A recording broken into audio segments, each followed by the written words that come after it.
Hey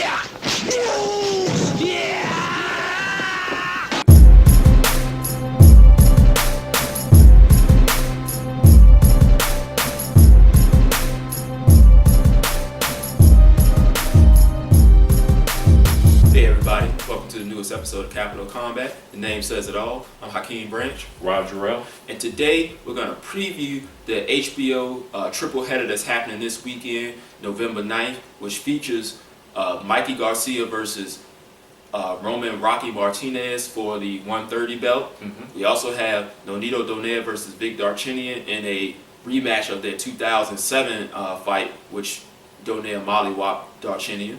And then we've got Vanes Martirosyan and Demetrius Andrade for the vacant, I think, WBO belt at 154.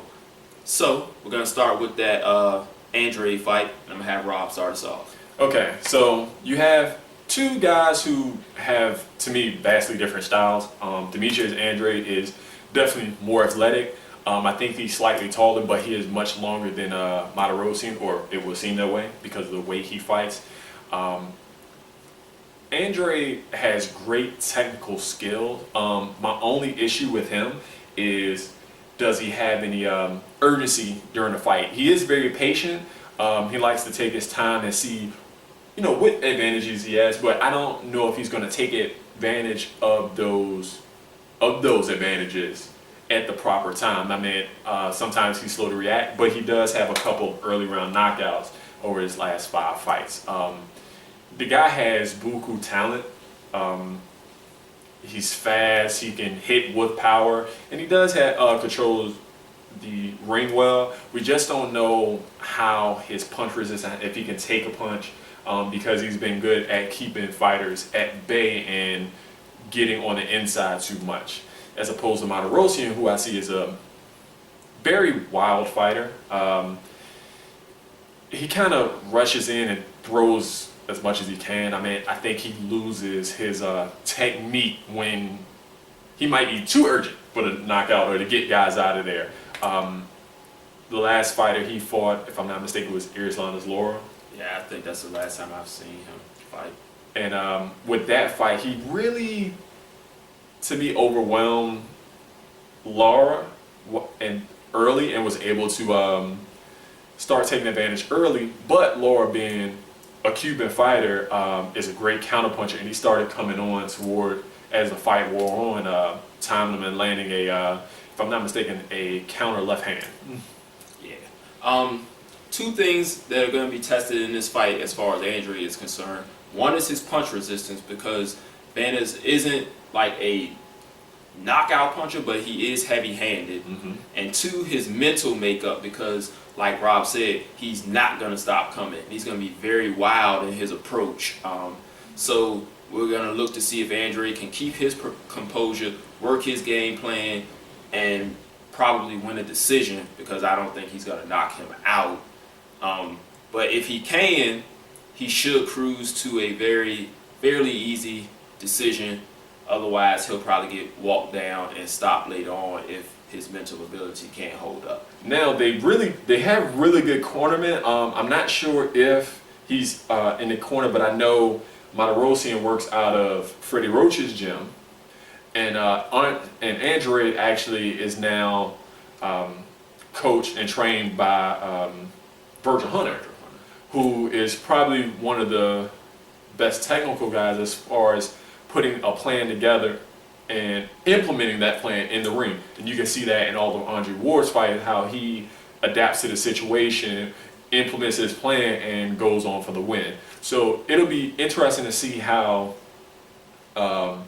two trainers' boxing styles and minds play into this fight if Freddie Roach is in Martirosyan's corner, because he's currently in the Philippines and has been working with Pacquiao for his upcoming fight later on this month.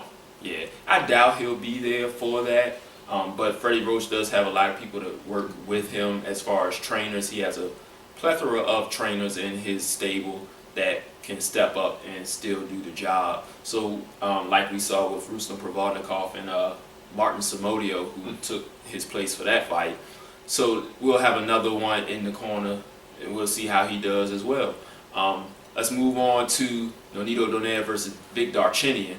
And if you haven't seen that first fight that happened in 2007, look it up on YouTube, watch the fight, and hopefully they put the post-fight comments on there because those were hilarious. I mean, Donaire-Darchinyan was knocked out so bad that he didn't even know he got knocked out. Never seen that before. He was like, what's going on? I was coming on. Why'd they stop the fight? They were like, he punched you in the face and knocked you out. He's like, no, he didn't. Like, yeah, he did. Did you not see that left hand? Well, of course you didn't because you got knocked out. But you got hit with a left hand. Yeah. And for this fight, they're fighting at 126, which is a featherweight. And when they originally fought, they fought at 112, which is flyweight. That's right.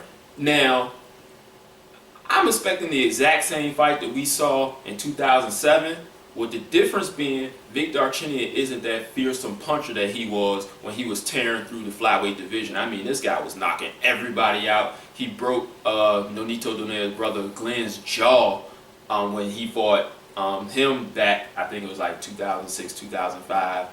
But, I mean, this guy was knocking out everybody. People were, like, terrified of him. He would just break guys' will and then break their face. And he had this crazy unorthodox style that I really liked. I'm not even going to front. And then Nonito Donaire comes along and just smashes all of that. And that's what started the legend of Nonito Donaire.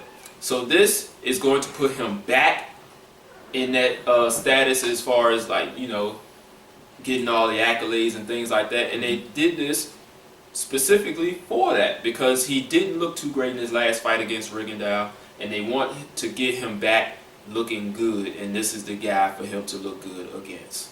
Yeah, Darchinyan has a relentless style, but because he's moving up, he really hasn't carried that power, the heavy-handedness that he had at 112 and 115 to 126, while Nonito Donaire has. And not only has he been able to carry his power, but he's still as athletic, as fast, and as technically sound. The one thing I hope that he does that he hasn't really done in his last fights as much as we would like him to is to set up his shots. We know he's a good counterpuncher and we know he's athletic. We know he has the power, but he seems to want to force the knockout instead of letting it come to him. And by letting it come to him, we mean setting it up with the jab, with his footwork to confuse Darchinyan into walking into a big punch. And we know he has this left half hook, half uppercut that has been very effective against a lot of his opponents. Yeah, so look out for that one. Tune in early. It's not going the distance. But that's going to be in the middle. It's going to be sandwiched by the two title fights. That's right. So we're going to move on to the main event, which is Mikey Garcia challenging Roman Rocky Martinez for Martinez's 130-pound title. And in this one, it should be another win for Mikey Garcia. Mm-hmm.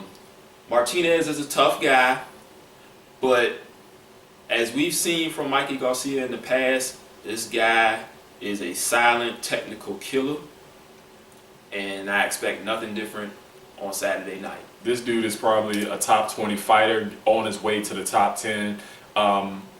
Very patient, I think the biggest thing for me is he controls the ring. Yeah. He, in his fight with Juan Manuel Lopez, who thought that he may present some issues. I didn't see him as good as Lopez was, really being able to withstand Garcia's punching power.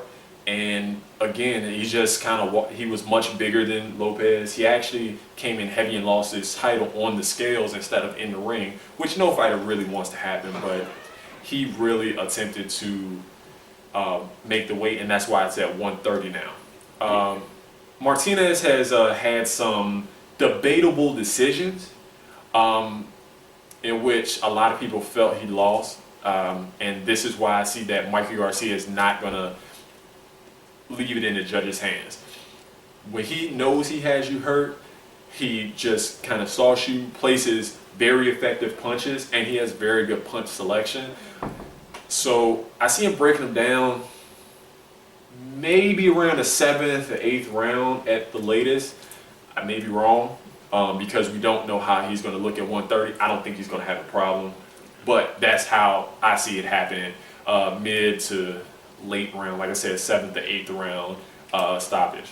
Yeah, as technically sound as Garcia is, as patient as he is, and as powerful as he is, I don't think that he's going to have a problem with that extra 4 pounds losing anything that he had as a featherweight. So yeah, like Rob said, it's not going to go the distance. And let's keep this in mind. He's going to be in phenomenal shape because in his camp they have, in Robert Garcia's gym right now in Oxnard, they have strength and conditioning coach Alex Ariza. So he's working with Mikey Garcia, Brandon Rios, Marcus Maidana when he's there. So he's given a lot of knowledge to those guys, and he's going to have them in phenomenal shape come fight night. Yeah, because the beginning of Manny Pacquiao's heavier weight run through, Alex Ariza was behind that. I mean, we're not going to downplay Manny's skills, but I mean, he was in tremendous shape for those fights. He had looked better than he had physically before. Like, you know, he was ripped, he was powerful, he was strong, he wasn't getting tired. So if those guys can have those same attributes, I mean, they got different body types and all that other scientific stuff that we're not going to go into. But following Ariza's program works. We'll just leave it at that. That's all we got for you guys today. Thanks for tuning in. Make sure you like this video. Make sure you subscribe. Make sure you share it with your friends. Make sure you watch it again and again and show it to some more friends and have them watch and subscribe, because we want to hear from you guys in the comments section. And don't forget, we also have our, we just opened our Facebook page. Go toward it, Capital of Combat. Hit like, leave your comments, check our updates, ask questions, because we love to communicate with everyone out there about a sport and about sport or sports that we love. So that's right. Yeah, if there's a specific combat sport you guys want us to cover, let us know. Send us an email. We had an email at the end of the video. Like Rob said, send us to go to our Facebook page. You can leave a comment below. Either way, talk to us, man. Talk to us. Peace.